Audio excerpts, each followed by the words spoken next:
Bonjour à toutes et à tous et bienvenue dans C'est la passion qui compte, le podcast qui dépoussière l'image de la profession comptable. Dans ces épisodes, vous verrez la multitude de profils qui composent notre profession. Des parcours variés qui ont choisi de vivre le métier comme ils le voulaient. Nous parlerons dans ces échanges de parité, de diversité et d'inclusion, car tous ces profils participent à la richesse de l'expertise comptable. Ici, c'est la passion qui compte. Bonjour Imen. Bonjour Théo. Et bonjour Marine. Bonjour Théo. Merci d'avoir accepté notre invitation. On est très contents de vous recevoir. Merci. Avant de commencer, je vous laisse vous présenter. Je t'en prie Imen. Donc, je m'appelle Imen d'Auvergne. Je suis expert comptable diplômée depuis 2009. Depuis quelques mois, j'exerce en tant qu'indépendante. Ouais. Je me suis lancée dans l'aventure d'indépendante en fait, et j'essaye de créer quelque chose qui me ressemble dans le conseil. Et de ton côté, Marine ? Donc, Marine Julien, j'ai mon diplôme depuis 7 ans et donc je suis inscrite à l'ordre depuis 7 ans. Et j'ai décidé moi aussi de sauter dans la piscine et de m'installer en tant qu'indépendante depuis janvier. J'étais associée dans un cabinet pendant 4 ans et puis j'ai décidé de prendre mon envol. C'est voilà. ça, parce que votre point commun, c'est ça, c'est assez récent pour toutes les deux, parce que toi, c'était en octobre, c'est ça ? En octobre, c'est bien ça. Génial. Et alors, qu'est-ce qui vous a donné envie de faire ce métier-là, à chacune ? Moi, c'était le contact des clients, pouvoir découvrir des activités tous les jours et de se dire qu'on est un peu comme le docteur des chefs d'entreprise, on est là à leur côté. Okay. Alors c'est drôle que tu parles de docteur parce que je voulais être médecin à la base. Ah ouais. C'est rigolo ça. Et en fait les études étaient beaucoup trop longues. Donc je dis pourquoi pas expert comptable. Après tout on est aussi le médecin des entreprises, des chefs d'entreprise. Et finalement aujourd'hui je me rends compte que c'est vraiment ça. C'est génial. Et alors sur votre parcours respectif, est-ce que pouvez-vous nous en donner un petit peu plus, nous dire un petit peu plus ce qui vous a amené au fil des années à vous orienter vers ça exactement ? Alors, je me suis orientée vers l'expertise comptable complètement par hasard. Je sortais d'une filière scientifique. Donc, j'ai découvert la comptabilité. J'ai trouvé ça assez rigolo, ce langage que je ne connaissais pas. Et puis ça se passait bien, donc j'ai eu envie d'apprendre plus. Donc j'étais jusqu'au bout, jusqu'à l'expertise comptable. J'ai intégré les cabinets d'expertise comptable. J'ai toujours travaillé en cabinet d'expertise comptable. Alors c'était milieu de l'entreprise. Ce qui est bien avec l'expertise comptable, c'est qu'on est assez vite lancé en fait dans le milieu professionnel. Donc on découvre assez vite. Par contre, il y a eu une certaine frustration de tout ce qu'on apprenait en cours et de l'application qu'on en faisait réellement sur le terrain. Et donc du coup, de fil en aiguille, j'ai essayé de répondre comme je pouvais aux clients par rapport vraiment à leurs attentes concrètes du quotidien. En essayant de me détacher de ce que j'avais pu apprendre à l'école. Et en fait, je me suis rendu compte que ça me plaisait. Et j'adorais accompagner donc les chefs d'entreprise de TPE, PME. Donc j'ai fait du commissariat aux comptes aussi, mais c'était pas trop ma tasse de thé. Et puis donc une fois que j'ai été diplômée à l'âge de 27 ans, j'ai décidé de rejoindre le CERF France parce qu'il proposait en fait une structuration complètement différente et puis avec une portée humaine assez importante en fait que j'appréciais, avec un fonctionnement entreprise dans un cabinet. Et donc du coup j'ai pu connaître une nouvelle organisation avec des services conseils, services juridiques, services comptables, une dissociation en fait assez marquée entre le conseil et l'expertise comptable et des marchés différents. Voilà. Et donc c'est là où j'ai pu avoir plein de fonctions différentes et j'ai progressé dans le conseil et dans le management. Et tu as fait une spécialisation fiscale, c'est ça ? Alors par la force des choses, c'est parce qu'en fait comme on touche à plein de choses, en fait on est amené à pouvoir se diriger vers une discipline, je dirais, qui nous plaît plus qu'une autre. Et puis la fiscalité, c'est ce qui est très demandé aussi, en fait. Dans notre métier, il y a beaucoup de choses qui touchent à la fiscalité. Et alors Marine, de ton côté ? Alors moi, ça fait dinosaure, mais j'ai fait un bac ES à l'époque. Bon, dinosaure, ça va, non? Moi aussi, j'ai fait un bac ES. Pas dinosaure.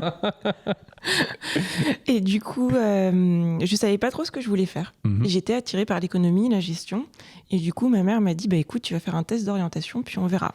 Okay. Donc j'ai fait un test d'orientation et effectivement, c'était tout ce qui était gestion, commerce, économie qui était flagrant. Donc je me suis dit, bon, qu'est-ce que je fais? J'avais le choix entre prépa, IUT, fac. Et au moment de choisir, je me suis dit, fac. C'est parti. Donc j'ai intégré la Sorbonne en première année en gestion. Et puis là, la compta, pour le coup, ça me paraissait assez obscur parce que c'était enseigné avec le plan comptable, pas forcément d'illustration pratique, ou alors ce qu'on avait en TD, c'était, on se disait, oula, il y a quelque chose que j'ai pas compris. Ouais. Mais je me suis dit quand même, c'est intriguant ce langage. Et donc, je me suis accrochée. Et là, j'ai candidaté pour intégrer un CCA. Et j'ai intégré le CCA de la Sorbonne. Et donc, à cette occasion, il y avait des stages à faire. Et ce qui m'a vraiment donné envie de devenir expert comptable, c'est que j'ai découvert l'expertise judiciaire. Donc, qu'est-ce que c'est que l'expertise judiciaire? C'est un magistrat qui va avoir une problématique technique. Donc, ça peut être, il y a des experts judiciaires en bâtiment, des experts judiciaires médecins. Il y a aussi des experts judiciaires comptables. Et donc, on fait appel à nous sur le volet financier. Il va y avoir, par exemple, là, dans le cas de Covid, des restaurants fermés. Donc, comment est-ce qu'on estime la perte d'exploitation liée à ces fermetures? Parce que ils ont assigné leur assureur dans le cadre de la garantie qu'ils ont. Et donc, voilà, ça m'a plu. Et je me suis dit, waouh! En fait, la compta, c'est pas une fin en soi. On peut faire plein de choses avec. Et je me suis rendu compte qu'au final, ce qu'on avait appris à l'école, puis l'expérience qu'on avait sur le terrain, enrichissait notre pratique. Et plus on exerçait, c'est ce que tu disais tout à l'heure, plus on croit en compétences et plus on enrichit notre réflexion. Et je me suis dit, c'est le métier qui me plaît vraiment. D'être au contact en plus des gens, c'est super enrichissant. Et c'est comme ça que j'ai passé mon diplôme d'expertise comptable. Et toujours dans l'optique de vouloir devenir expert judiciaire. Ok, super. Et tu parles justement, au final déjà de diversité des missions. Alors bon, on va parler de diversité des profils, mais c'est aussi ça, en fait, votre métier, c'est la diversité des missions. Et est-ce que ça, vous l'avez chacune rapidement senti? Est-ce que c'est venu au fur et à mesure? Oui, alors c'est venu au fur et à mesure en fait, parce qu'en fait plus on creuse dans une mission, plus on veut développer quelque chose et on se rend compte que ça touche à d'autres matières. Et après, avec notre bagage généraliste, on est capable d'appréhender beaucoup de choses, mais on a aussi des limites de compétences, donc on va se rapprocher de personnes spécialisées dans des sujets qui nous permettront de compléter notre première analyse. Et en fait, on apprend en même temps, donc plus on apprend, plus on devient compétent, plus on développe des missions, plus on a affaire à des profils différents, et en fait, c'est sans fin. C'est exactement ça. Et au final, on se rend compte que avec un seul diplôme, on peut faire une palette de missions, une palette de métiers complètement... c'est de la folie, quoi. Non, mais c'est vrai, il n'y a pas de limite. Il n'y a pas de limite. Et au final, moi, j'ai fait de l'audit, un peu d'apport fusion, de l'évaluation d'entreprise, et un peu d'expertise comptable traditionnelle aussi. Et c'est vrai qu'avec ce qu'on voit, en fait, on acquiert un champ de compétences et un peu une palette comme un artiste. Et quand on va être mandaté sur une mission de conseil, on va créer sa toile. C'est un peu de la haute couture où on va vraiment... comment dire? Où on va répondre de manière précise à la demande du client, mais avec notre touche et notre parcours qui fait que ça va fitter, quoi. Complètement. Je ne pensais pas qu'un jour l'expertise comptable serait reliée à ce point-là à l'art. Mais c'est beau, mais c'est exactement ça, quoi, en fait, comme tu l'as dit. On construit sa palette au fur et à mesure, on a de plus en plus de couleurs et on est capable de les associer pour que la colorimétrie corresponde le mieux possible à l'entreprise, quoi. C'est exactement ça. Et à côté de ça, Maureen, tu as aussi voulu t'engager parce que tu es élue à la compagnie régionale. Est-ce que tu peux nous en parler? Pourquoi s'engager? Alors, j'ai voulu m'engager parce que pour moi, j'avais à cœur, et j'ai toujours à cœur, de servir l'intérêt des professionnels et de défendre la profession, l'exercice libéral notamment.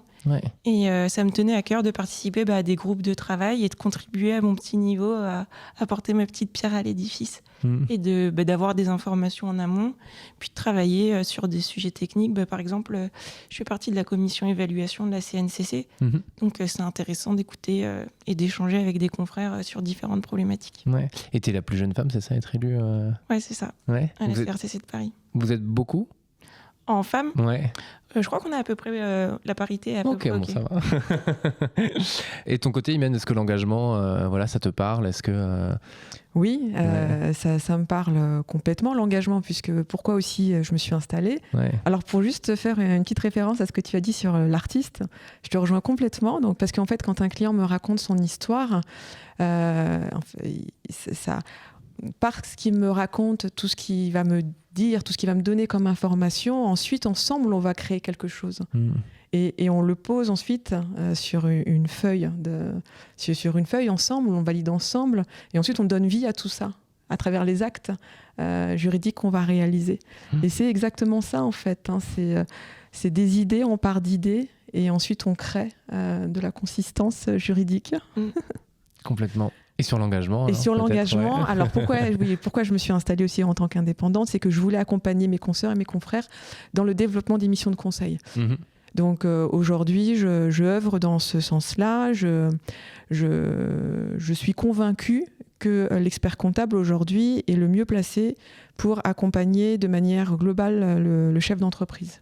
Certes, on a besoin évidemment d'autres experts sur le dossier du client, hein, mais l'expert comptable, il a cette capacité à avoir une visibilité d'ensemble de ce qui se passe chez le client.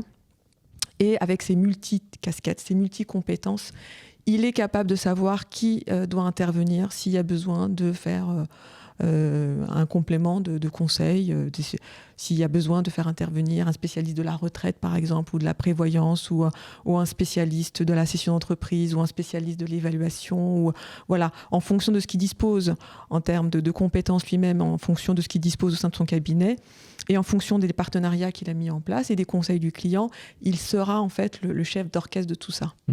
C'est ça. Parce que ce qu'il faut avoir en tête aussi, c'est on a la chance de faire une profession où la confraternité est importante. Et c'est un peu comme qui veut gagner des millions. Quand on ne sait pas, il y a le coup de fil en ami. C'est ça. Non, mais c'est vrai. Voilà, on a une question, on n'a jamais vu le point. On appelle un confrère. Est-ce que tu sais? Est-ce que tu as vu? Oui, non. Ouais. Oui, j'ai vu. Voilà les pièges à éviter. Si on se sent à l'aise, on va accepter la mission. Sinon, on le donne avec plaisir aux confrères. Oui, complètement. Et on avait échangé aussi ensemble au téléphone sur la diversité des profils. Et toi, tu me parlais d'amis. Il y en a certains qui ont monté leur boîte, il y en a d'autres qui ont intégré des cabinets. Est-ce que là aussi, tu peux nous en parler? Parce que diversité, alors du parcours, on l'a dit avec vos deux profils, mais c'est aussi diversité dans tous les cas. On peut, voilà, comme je disais, monter sa boîte et aller dans un cabinet. Donc diversité des options en fait qui se présentent aux experts comptables. Oui. Alors je suppose qu'Imen, toi c'est pareil, mais des copains de promo, on va dire, de quand j'étais plus jeune, il y en a qui sont allés jusqu'au diplôme puis qui se sont dit je vais monter ma start-up, donc qui ont fait des études en plus en informatique, en IT pour pouvoir répondre à leurs envies. Complètement. Ensuite, pareil, une consoeur, une fois qu'elle a eu son diplôme, c'est marrant, je l'avais rencontrée, j'étais sur l'audit, elle était sur la partie expertise du dossier. Et puis, un jour, je vois passer, je crée mon atelier de céramique. Et du coup, elle en est à son deuxième. Ok. Donc, c'est super. Ouais. Et pour y être allée ce week-end, il y avait du monde, donc ça fait plaisir de voir que ça marche. Et voilà, et pareil, il y a des copains qui sont spécialisés en tout ce qui est gestion de patrimoine. Donc en fait, chacun, et c'est ça aussi, c'est qu'on est aussi notre propre artiste, dans le sens où on taille le métier qui nous plaît, quoi. Exactement. Et ça, je pense que c'est une des rares professions où on peut avoir ce luxe-là. Et je considère que c'est un luxe de choisir. Complètement. Je suis tout à fait d'accord avec ça, parce que en fait, on a plusieurs solutions dans notre parcours. On peut faire plein de choses, plein de métiers différents. On peut changer aussi. On peut passer du patrimoine à la retraite ou à l'évaluation ou aux audits d'acquisition ou faire de la céramique, pourquoi pas. Et puis revenir. Il n'y a pas de limite dans les champs du possible, je dirais. Ouais, complètement. Et c'est vrai que toi, alors j'ai envie de te demander pourquoi tu as lancé ton propre cabinet, même si tu l'as dit. Et tu me disais, quitte à construire quelque chose, autant le faire pour soi, quoi, en fait. Oui, en fait. C'est d'apporter, comme tu disais, aussi sa propre couleur. Parce que j'avais déjà créé un service conseil dans un cabinet, d'expertise comptable. Mais quand on arrive dans une grosse structure, les process sont déjà installés. Et en fait, c'est pas seulement faire du conseil. c'est aussi le faire dans une organisation efficiente, adaptée à ça. Et ça suppose aussi de changer certains process, certaines mentalités. Et en fait, je me suis rendu compte que ma mission devait être plus large que ça. Ce n'était pas que faire du conseil. C'était de permettre à des confrères et des consoeurs de faire du conseil dans une organisation orientée conseil et en accompagnant ce projet, donc accompagnement du projet et accompagnement des humains. Voilà, la conduite du changement. Ouais. Et si on n'avait pas ces trois aspects-là, la technique, l'humain et l'organisation, en fait, ça ne marche pas. Et donc, j'étais frustrée. Voilà. Et donc, j'ai décidé de tenter l'aventure et de voir si on peut aller vers ça. En tout cas, je voulais essayer. Ouais. Et pareil, Marine, qu'est-ce qui t'a poussée à y aller ? Moi, ce qui m'a poussée à y aller, c'est que je me suis dit que pour vraiment comprendre les problématiques des clients, il faut que je me mette aussi dans la peau d'un chef d'entreprise et de créer. Ouais. On va partager le stress et les doses d'adrénaline. Voilà. Parce que c'est vrai qu'en étant associée dans une structure, même si j'ai contribué à son développement parce que je suis arrivée très tôt dans la création du cabinet où j'étais associée, je trouve que c'est pas la même chose quand c'est vraiment ton bébé, tes risques. Et voilà, après, c'est ce qu'on disait tout à l'heure. Même si on est seul, pour l'instant indépendant, on a notre réseau de copains, notre super iPhone avec tous les numéros qui vont bien si jamais on a un petit coup de stress. Et puis on a aussi accès, et ça il faut le dire, à de la documentation professionnelle, que ce soit à l'ordre ou à la compagnie. Et puis je sais qu'à la compagnie, pour le coup, il y a une commission juridique où quand on a la moindre difficulté, on les appelle, on échange, et c'est vachement enrichissant de pouvoir échanger. Ouais, justement, tu parles de l'ordre de la compagnie. Est-ce qu'il y a d'autres associations potentiellement qui accompagnent et auxquelles vous avez fait appel ou... y a la compagnie, c'est au niveau des commissaires aux comptes. L'ordre, c'est au niveau des experts comptables. Moi, je sais que sur la partie évaluation d'entreprise, j'adhère aussi à la CCEF. Donc, je veux pas l'écorcher, mais je crois que c'est compagnie des conseils et experts financiers. Et donc là, c'est des approches vraiment ciblées sur l'évaluation. Après, je pense que c'est pareil en gestion de patrimoine ou au niveau des instances nationales, il y a des clubs qui sont créés, club fiscal, club social, club RSE. Donc, il y a plein de moyens de se retrouver avec des confrères qui échangent. Pareil de ton côté, Imen, je ne sais pas si... pareil, déjà, il y a le super téléphone. Quand on a besoin, on appelle. En fait, on n'est pas vraiment seul. On est entouré... Et on sait à qui s'adresser lorsqu'on a besoin. Et il ne faut surtout pas rester seul. Et ensuite, il y a tous les clubs. Moi, j'adore le club fiscal, le club patrimoine. En plus, ils sont en intra, c'est-à-dire que c'est organisé par région. Donc, je n'ai pas besoin de venir jusqu'à Paris pour assister à des réunions d'information ou à des formations. Ça se fait localement en région. Donc c'est très bien organisé, et puis on a la chance d'être très très bien documenté par nos instances aussi. On a aussi un Infodoc expert qui nous aide beaucoup, qui nous a beaucoup aidé pendant la crise sanitaire. Donc oui, on est en fait on est quand même une profession où c'est extrêmement bien fait en termes d'accompagnement et d'outils et de tout ce qu'il y a à l'actualité en fait. Complètement. Non, parce qu'effectivement, on peut peut-être parfois entendre qu'un expert comptable est un peu seul, mais c'est comme un chef d'entreprise au final, pardon. Et alors que c'est absolument pas le cas, il y a plein de solutions en fait pour être accompagné et entouré. Vous auriez quoi comme conseil à donner aux jeunes qui se lancent ou qui ont envie d'aller dans la profession ? Qu'est-ce que vous auriez envie de leur dire ? Qu'il faut pas hésiter. Que je dirais que les stages, c'est un moyen de découvrir déjà la vie en cabinet. C'est important de bien choisir son stage aussi, pas juste prêter attention à la rémunération, parce que quand on est jeune, ça peut être un gros, si ce n'est le moteur de la recherche. C'est important de savoir les missions qui sont proposées, les évolutions ensuite, et puis aussi un peu, et ça je sais que c'est un ancien collab du cabinet où j'étais associée qui avait fait ça, et ça m'avait surpris parce que c'est vrai que j'y avais jamais pensé. Il m'avait dit, tu sais, j'ai contacté des anciens du cabinet pour savoir en off ce qu'ils ont pensé. Et c'est ce qui m'a motivée à candidater. Ok, Donc, se renseigner, effectivement. C'est ça. Donc, faut pas hésiter. Je sais pas ce que t'en penses, Imen. Alors, ce que je peux dire aux jeunes, c'est qu'il faut accepter d'apprendre. Il faut être patient. Parce qu'en fait, on a un métier tellement vaste et on peut faire tellement de choses qu'il faut bien commencer quelque part. Donc il faut accepter de commencer pour ensuite faire sa propre histoire. Donc vraiment, je dirais que la patience, prendre le temps de découvrir, prendre le temps d'apprendre, parce qu'ils arriveront de toute façon, dans tous les cas, à faire ce qu'ils aiment faire et à la manière dont ils ont envie de le faire. Complètement. Et je vous ai pas posé la question, j'aurais pu la poser un petit peu plus tôt, et même si vous en avez déjà semé quelques indices, qu'est-ce qui vous plaît dans votre métier aujourd'hui ?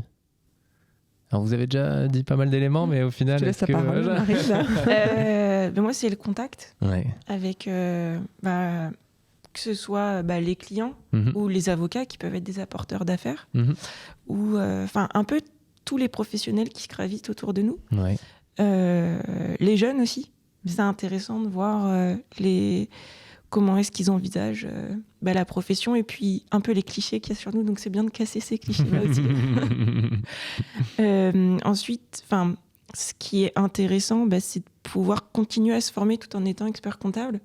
Parce qu'il y a des formations diplômantes, des DU, des certificats qui existent, qui nous permettent, notamment pour nous indépendants, de nous mettre sur des marchés de niche. Que les grosses structures ne peuvent pas forcément avoir ou ont, mais qu'il y a des conflits d'intérêts, donc ça peut être compliqué. Et